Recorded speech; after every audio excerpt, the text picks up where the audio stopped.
Yeah, it was about 1945 when we first came out as kids. I was probably about 6 years old on the BC Rail, the CP Railway.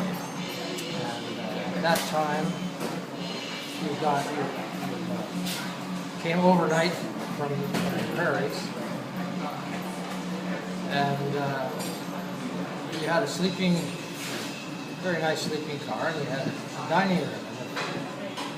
Very formal English type dining with salad forks, 3 different kinds of forks for different parts of the meal, 2 kinds of knives all set up, served to you by a man with his towel around his wrist. And,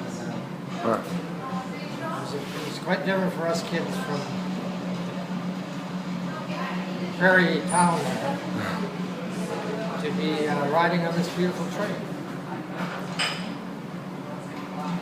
And you ended up in Grandview. Oh, and of course we stayed with relatives here. My mother's sister and her husband lived on East 4th Avenue, just above, on the hill above Victoria Drive. In a beautiful old heritage house, you can see the whole city, mountains. And we were always told, be very careful at Victoria Drive, there's cars now. They're putting along pretty slow in those days. There were cars. And then we'd make our way over to Commercial Drive and try and find some ice cream. And then, of course, we would get a trip with a family friend would drive us to Lost Lagoon. Huh. And you'd see the fountain with the lights changing color, and it was all magic. And then you'd go to the white spot, drive in, and the guys in the uniforms would put a tray in the front seat of your car. Yeah. Chicken Pickens or something. Nothing like that in Lethbridge, I guess. Lethbridge, there was nothing much like that. We had a Chinese restaurant or two, and you always dipped your chopsticks into the sesame pigeon seeds. blood, we called it, but it was actually soy sauce. Huh.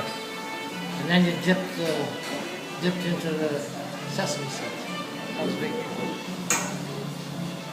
Well, that wasn't quite as sophisticated as the CP Railway dining room. Well, kids love doing that. And then you mentioned English Bay. English Bay was a very nice. A lot of our picnics were at Second Beach because you had a better playground there. Sandwiches full of sand, lots of excitement on the beach, turning over rocks, chasing crabs, sea creatures. But you're saying English Bay is what made you want to come back? The view of English Bay from my uncle's house, or anywhere you're driving down toward that, was stuck in my mind for many years after that. And then, by the time I got almost through high school, then I decided I was going to come to the University of BC. UBC. UBC about 1957, I think. And then when you were a student, you were living on Kitchener, you were saying? Yeah, later on, I lived at in the 1500 of Kitchener, which is a block off. And we rented an old folks home. 5 of us gentlemen of different varieties. And I had a choice room looking over the whole city, up on the 2nd floor. So it was pretty good fun then. And Commercial Drive's changed a lot, of course, but was the Pofi Bar there in the 50s? Pofi Bar was there, yeah. We spent time in the Pofi Bar. We would have our espresso coffee on our Gauloise cigarette. Huh. Wow. Pofi Bar was there.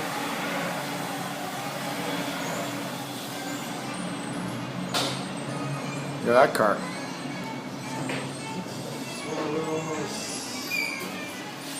Probably about 30, well, that's probably a 28 or 29. Really? Wow. You know a few things? That's not far later than the Model A. Because the Model T, the Model A was a little rounder, and that's a little rounder. Probably a Model A pickup. Oh, wow. If it's a Ford. Yeah, it said Ford, yeah. When Robert mentioned Joe and Flo's house, I recognized the address and realized I'd met the owner. So I made a little trip over there to see what this fellow's story was. And where did you come from?